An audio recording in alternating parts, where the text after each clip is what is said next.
Hello everyone, it's Tutor Mizal here, and today we are going to discuss about a probability distribution question. But before we do that, do follow me on my Facebook and Instagram account at Tutor Mizal.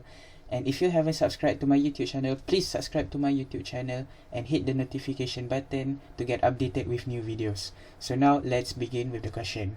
In a school, 180 students sit for additional mathematics examination. The marks obtained is normally distributed with mean 48 marks and standard deviation of 6 marks. If a student is chosen at random, find the probability that the student obtained between 35 and 66 marks. Hence, find the number of students that obtain marks between 35 and 66 marks. Second question, students who fail have to attend remedial classes. If 5% of the students attended remedial classes, find the passing marks for additional mathematics. So over here, we have a z-score question. So usually in SPM, the first question would be a binomial question, and the second question would be a z-score question. And in a z-score question, the only thing that you need to know is that you need to know the formula. So this is the formula. Z is equivalent to x minus mean divided by the value of standard deviation, where z is the standard score or z-score. X is the value of normal random variable. Mean is mean of a normal distribution, and we have standard deviation of a normal distribution. So what we are doing right now is converting the value of normal random variable into a standard score so that we can find the probability by using the z-score table. So that's the first thing that we have to know. The second thing that we have to know is that we have to know how to read the z-score table. Now let's look at the first question. If a student is chosen at random, find the probability that the student obtained between 35 and 66 marks. And hence, find the number of students that obtain marks between 35 and 66 marks.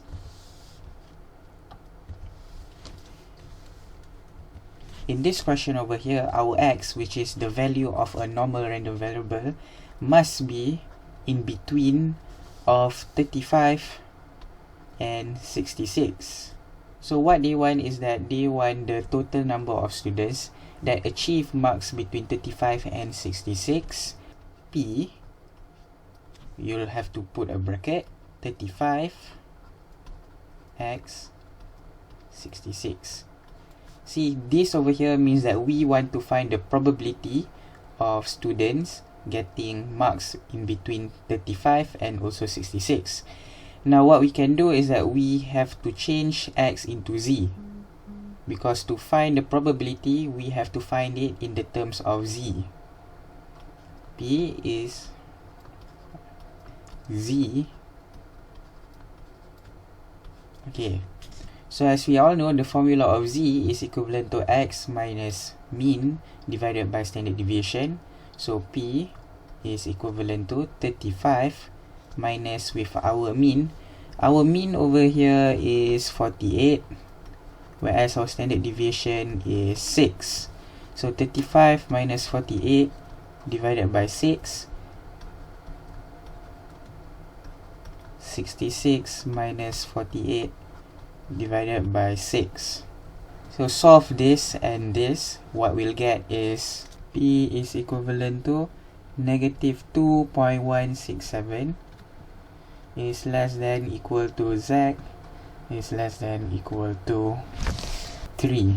So after we have find the value of Z, which is negative 2.167 and 3, we have to draw our bell-shaped graph. So this is how a bell-shaped graph looks like. This side over here, the right side is the positive side, whereas the left side is the negative side. The x-axis over here is the value of z-score, refers to the z-score axis. So what we'll do is that negative 2.167, we will put it at the negative side over here.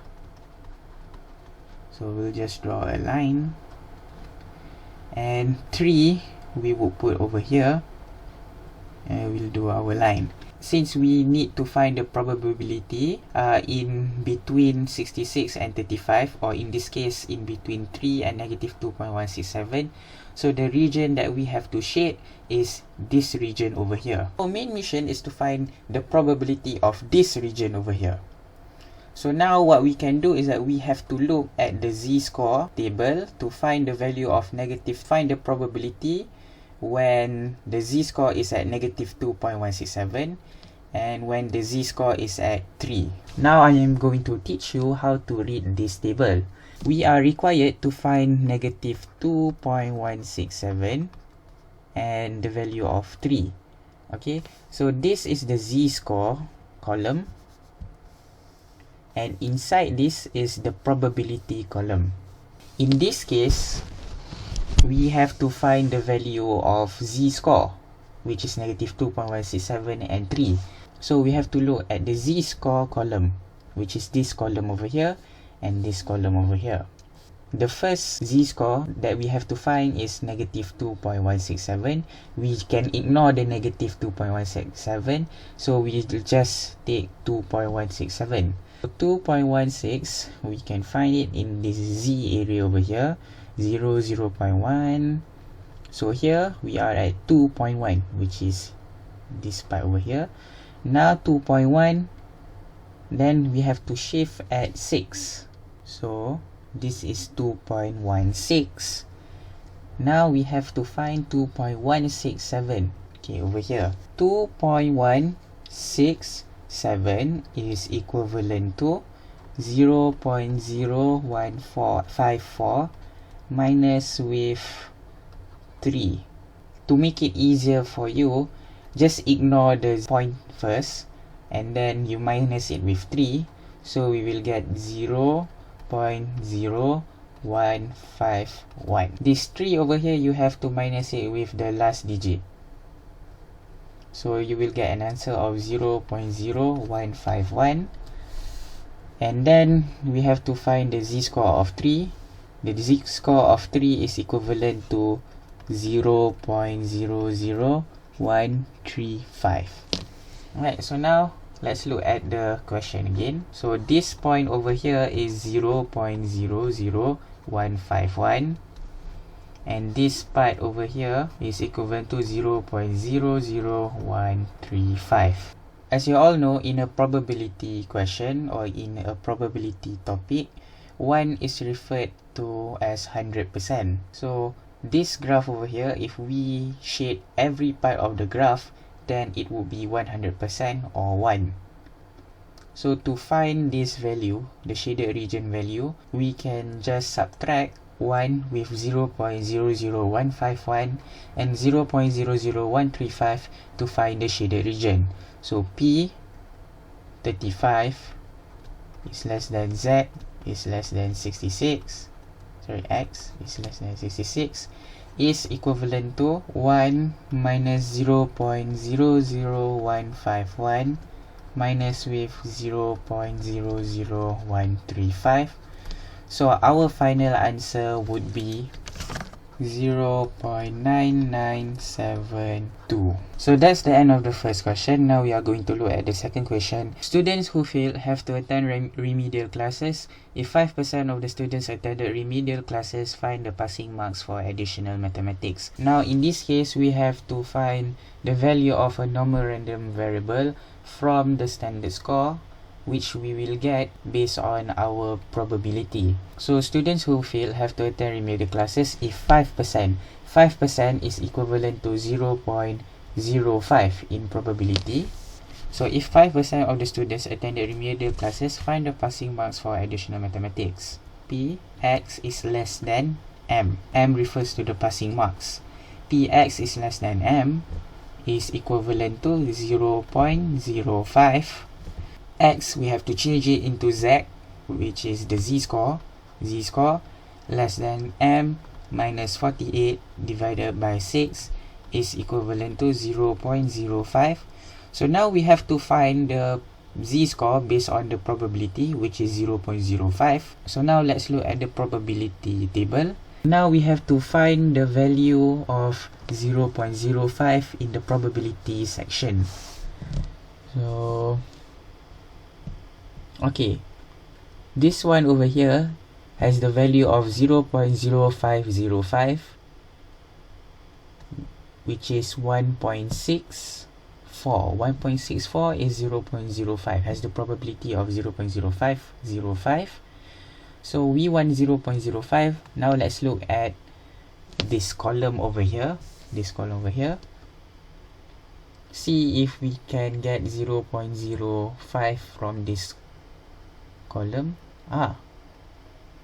So here we have a 5.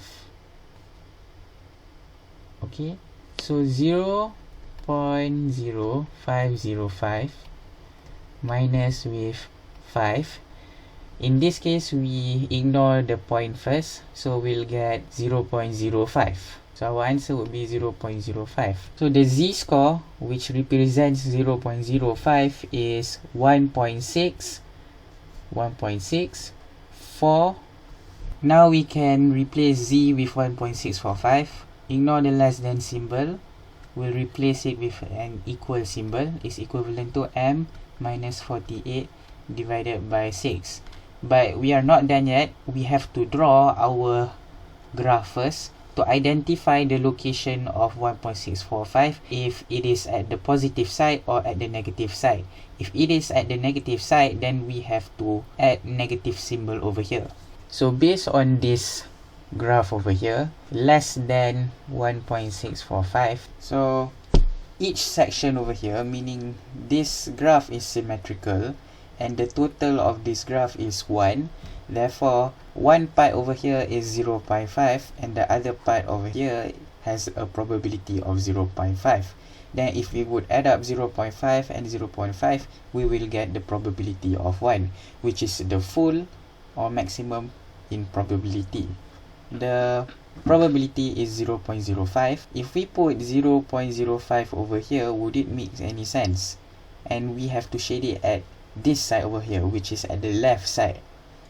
So it wouldn't make any sense if we would put the value of 1.645 over here, then we shade it over here, then the value wouldn't be 0.05 anymore.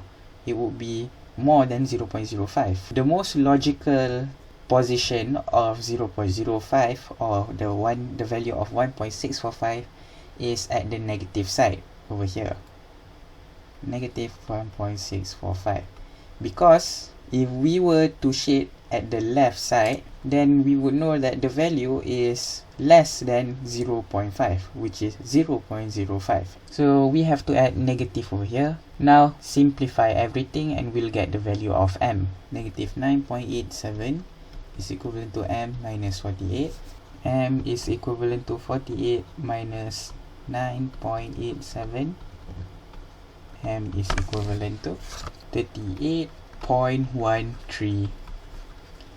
So that's the end of the question. Thank you so much for watching this video. If you find this video really helpful, do follow me on my Facebook and Instagram account @tutormifzal. And if you haven't subscribed to my YouTube channel, please subscribe to my YouTube channel and hit the notification button to get updated with interesting new videos. So that's about it for today. See you soon. Bye.